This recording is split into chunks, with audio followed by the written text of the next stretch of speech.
Assalamualaikum warahmatullahi wabarakatuh. Halo teman-teman serta audiens semuanya. Perkenalkan, nama saya Jovali Ramadhani. Baik, di sini kita akan membahas beberapa menit ke depan kita akan membahas mengenai mata pelajaran yaitu pendidikan agama Islam dengan materi sholat sunnah. Apa saja yang akan kita pelajari mengenai sholat sunnah ini? Tentu akan banyak sekali yang akan saya bahas mengenai sholat sunnah ini. Sebelum kita lebih dalam lagi menelusuri materi yang kita akan bahas, baik, kita akan berdoa terlebih dahulu sesuai kepercayaan dan agamanya masing-masing. Nah, karena kita sedang materi pelajarannya agama Islam, mari kita awali dengan Bismillahirrahmanirrahim. Kita awali dengan bismillah, semoga dengan harapan agar materi ini dan penjelasan ini sampai dengan baik dan ilmu yang didapat bermanfaat. Amin ya rabbal alamin. Nah, sebelum kita mengawali lebih dalam lagi, baik, untuk menambah semangat, bagaimana kalau kita melakukan ice breaking atau penyemangat dulu ya. Saya punya ice breaking, itu tepuk semangat namanya. Nah, ini biasa dilakukan ketika anak-anak SD itu pada pagi hari itu melakukan setelah senam pagi itu melakukan tepuk semangat agar semangat. Nah, baik, seperti apa gerakannya? Seperti ini. Tepuk semangat. Semangat. Nah, itu. Bisa ya? Bisa? Ayo, kita coba bareng-bareng bersama teman-teman. Bisa ditiru ya? Bisa ditiru. Sekali lagi ya. Tepuk semangat. Semangat. Nah, karena sudah semangat, mari kita langsung menelusuri materi sholat sunnah pada mata pelajaran pendidikan agama Islam. Pada awalnya kita akan kita akan mengetahui secara singkat tentang sejarah sholat sunnah ini.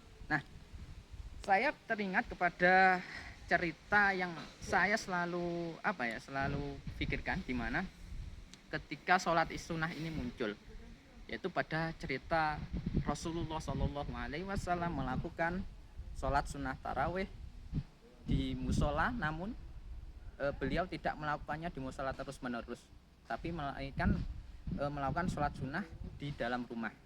Nah, kenapa? Dengan alasan sholat sunnah tarawih ini ternyata agar tidak dianggap sholat wajib atau ibadah wajib. Jadi para sahabat, dan itu juga menjadi acuan di mana sholat sunnah tarawih ini tidak dilakukan sebagai ibadah wajib. Nah, seperti itu. Itu mengenai kilas balik dari beliau Rasulullah sendiri. Nah, kemudian kita langsung menuju jenis-jenis sholat sunnah. Apa saja jenis-jenis sholat sunnah? Yang pertama, yang kita bahas ketika pagi hari ada namanya sholat sunnah apa? Ayo, sholat sunnah apa? Sholat sunnah duha. Nah, sholat sunnah duha ini bisa dilakukan secara mandiri ataupun berjamaah sebelum melakukan aktivitas sehari-hari. Nah, namun ketika nanti pada pagi hari kok ada kedua tangan mengangkat seperti ini, itu bukan sholat sunnah, itu namanya sholat subuh kesiangan. Nah, ketika sholat subuh kesiangan ini ciri-cirinya ya tadi, itu dimana kedua tangannya mengangkat sambil membaca doa kunut, itu namanya sholat subuh yang kesiangan. Nah, tapi kalau sholat sunnah duha ini ya benar dilakukan setelah pagi hari, setelah matahari terbit. Nah, seperti itu. Gunanya apa ketika kita melakukan sholat sunnah duha ini? Yang pertama, manfaat sholat sunnah duha itu yang paling sering disebutkan adalah untuk menambah rezeki. Nah, ya toh, dimana ketika makanya banyak orang itu melakukan sholat sunnah duha ini dengan secara teratur agar rezekinya bertambah. Tapi ya lucunya seperti ini, ketika seseorang melakukan sholat sunnah duha ingin rezekinya banyak, tapi nyatanya tidak mau bekerja, tidak mau berikhtiar untuk mencari rezeki tersebut, ya sama saja. Nah, Allah itu menurunkan rezekinya bukan dengan tafsiran kita tidak bekerja, tapi kita harus berikhtiar. Jadi sholat duha itu juga menjadi acuan ikhtiar kita, iman kita kepada Allah, namun juga ikhtiar kita sebagai pengambil rezeki dari Allah adalah kita kita melakukan ikhtiar bekerja. Nah, seperti itu.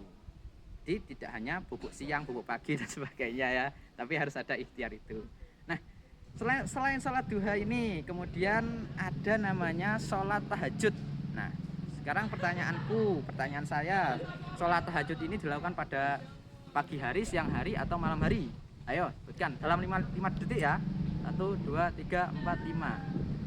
Kalau ada yang jawab siang hari itu salah ya, tentunya itu nggak pernah sholat tahajud itu pasti ya. Jadi sholat tahajud itu dilakukan pada malam hari ya.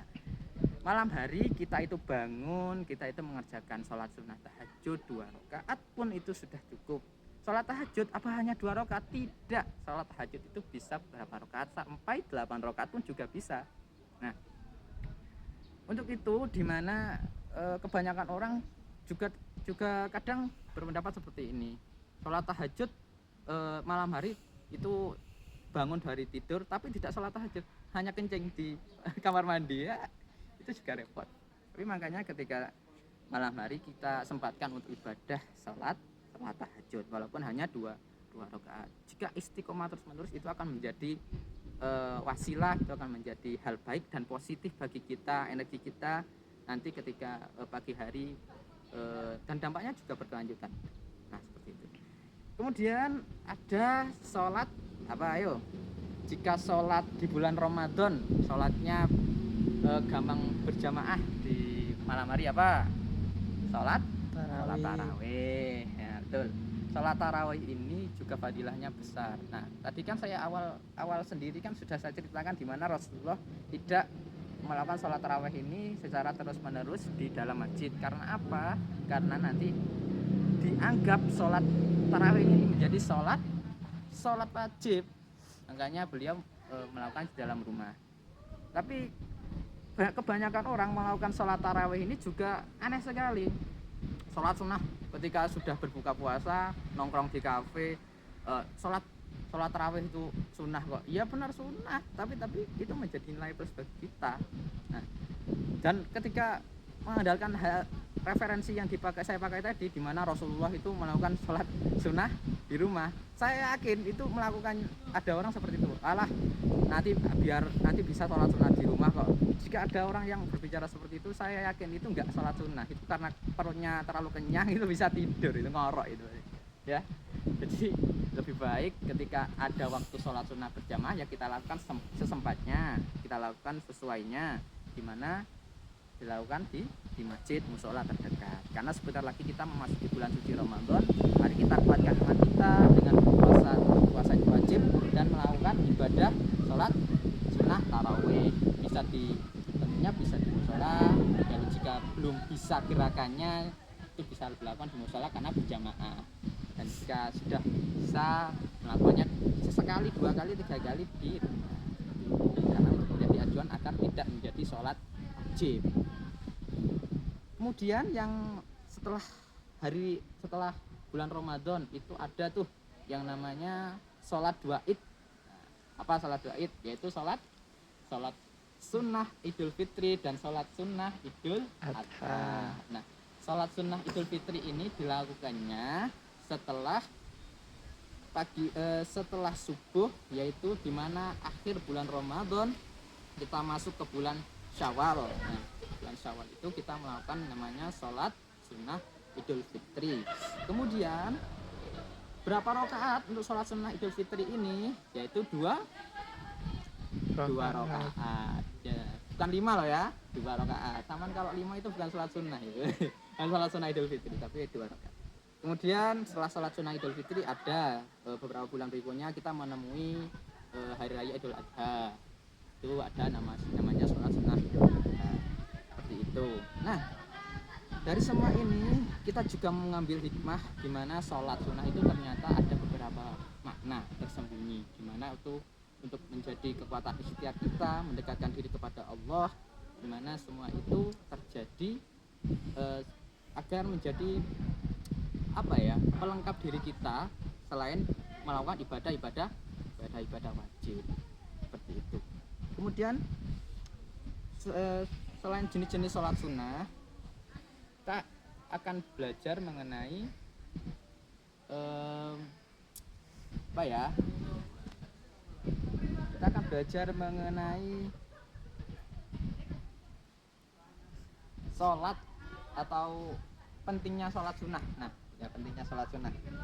Pentingnya sholat sunnah ini juga kita ukur di mana ya sangat penting sebenarnya bagi umat Islam. Karena apa? Karena sholat sunnah ini menjadi tadi itu nilai tambahan untuk kita bermunajat, mendekatkan diri kepada Allah, dan menjadi nilai plus bagi diri kita agar apa ya, penyempurna ibadah lah seperti itu. Nah, karena pembahasan ini sudah selesai, mungkin ya cukup sekian, kurang lebihnya mohon maaf. Nanti bisa dieksplor lagi mengenai ibadah sholat sunnah ini. Sekian dari saya, wabillahi taufik wal hidayah. Wassalamualaikum warahmatullahi wabarakatuh. Kita akhiri pembahasan ini dengan bacaan alhamdulillahirabbil alamin bersama-sama. Alhamdulillahirabbil alamin.